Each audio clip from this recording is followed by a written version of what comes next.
We came to this museum and a guide met us at the door. He said, "Hey folks, would you like me to give you a tour?" We said, "That would be great, sir." Well, the first place we stopped on the tour was the geologic time chart. So we're standing over there and the guide said, "Now folks, this layer of rock right here is about 70 million years old." Well, my daughter was 12 years old at the time. She raised her hand.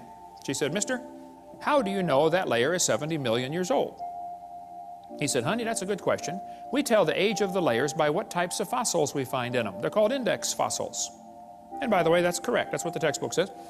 Scientists use index fossils to determine the age of rock layers. She said, "Thank you, sir." We walked around the other side. We're standing over here, and the guide said, "Now, folks, these bones are about 100 million years old." My daughter raised her hand again. She said, "Sir, how do you know those bones are 100 million years old?" He said, "Well, honey, we tell the age of the bones by which layer they came from."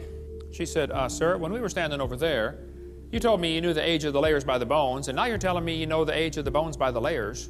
She said, "Isn't that circular reasoning?" He looked at my daughter. He looked at me. I wasn't about to help him. I thought, wow, this is going to be good. I have got to hear this. He looked back at my daughter. He said, "Wow, you're right. That is circular reasoning." He said, "I never thought of that before." That fellow drove 50 miles one way that night to come hear me speak in Union Center, South Dakota.